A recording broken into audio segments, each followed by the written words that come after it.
देवेंद्र फडणवीसांनी अखेर मंत्री धनंजय मुंडेंचा राजीनामा मागितल्याची माहिती सूत्रांनी दिली आहे। सोमवारी रात्री पोलिसांनी संतोष देशमुखांच्या हत्या प्रकरणात दाखल केलेल्या आरोपपत्रांमधील फोटो आणि तपशील समोर आल्यानंतर महाराष्ट्रामध्ये संतापाची लाट पसरलेली असतानाच मध्यरात्री एक गुप्त बैठक झाली।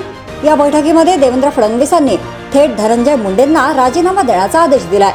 मात्र धनंजय मुंडेंच्या या राजीनाम्यासाठी फडणवीस आधीपासूनच आग्रही होते, तरीही मुंडेंनी या प्रकरणात राजीनामा देण्यास टाळाटाळ केली। धनंजय मुंडेंच्या पक्षाचे अध्यक्ष अजित पवारांनीही या प्रकरणामध्ये धनंजय मुंडेंकडे थेट राजीनाम्याची मागणी करण्याऐवजी मुख्यमंत्र्यांच्या कोर्टात राजीनाम्याचा चेंडू ढकलला होता। मात्र मुख्यमंत्र्यांकडूनही राजीनामा मागण्याचा अधिकार पक्ष अध्यक्ष म्हणून अजित पवारांचा असल्याचं म्हटलं होतं। फडणवीस पहिल्या दिवसापासूनच आग्रही। पहिल्या दिवसापासून धनंजय मुंडेंचा राजीनामा कोणी मागायचा आणि द्यायचा कोणी यावरून मुख्यमंत्री देवेंद्र फडणवीस आणि उपमुख्यमंत्री अजित पवारांकडून टाळाटाळ केली जात होती। मात्र मुख्यमंत्री फडणवीस पहिल्या दिवसापासून या राजीनाम्यासाठी आग्रही होते।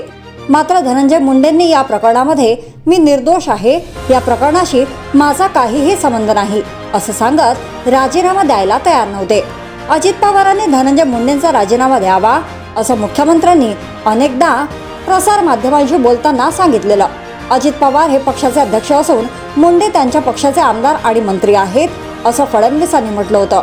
मात्र या प्रकरणासंदर्भातील फोटो समोर आल्यानंतर सरकारवर प्रश्न उपस्थित होऊ लागल्यानंतर देवेंद्र फडणवीसांनी रात्री उशिरा अजित पवारांच्या बंगल्यावर झालेल्या बैठकीमध्ये थेट अजित पवारांसमोरच धनंजय मुंडेंना राजीनामा द्या आणि या पदावरून मुक्त व्हा असं स्पष्टपणे सांगितलंय, अशी माहिती सूत्रांनी दिली आहे। चर्चा पुढे सरकली आणि राजीनामा मागितला।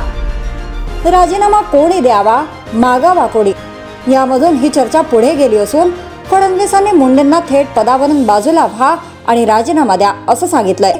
त्यामुळे आज धनंजय मुंडे राजीनामा देतील असं सांगितलं जात आहे। राजीनामा कोणी मागायचा आणि कोणी द्यायचा यावरील चर्चा बाजूला ठेवत फडणवीसांनी धनंजय मुंडेंचा विरोध झुगारून लावत राजीनाम्याची मागणी या बैठकीत केली। आजच राजीनामा देण्याचा आदेश। मध्यरात्री 12:30च्या सुमारास अजित पवारांच्या देवगिरी बंगल्यावर झालेल्या बैठकीसाठी स्वतः मुख्यमंत्री देवेंद्र फडणवीस पोहोचले होते। यावेळी तिथे अजित पवारांबरोबर धनंजय मुंडे आणि अनिल तटकरेही उपस्थित होते। याच बैठकीत देवेंद्र फडणवीस यांनी धनंजय मुंडे यांना राजीनामा देण्यास सांगितले। हा राजीनामा आजच द्यावा असे फडणवीसांनी धनंजय मुंडेंना सांगितले आहे, अशी माहिती सूत्रांनी दिली आहे। जर तुम्ही अजूनही YouTube चॅनलला सबस्क्राईब केलं नसेल तर ते लगेच सबस्क्राईब करा।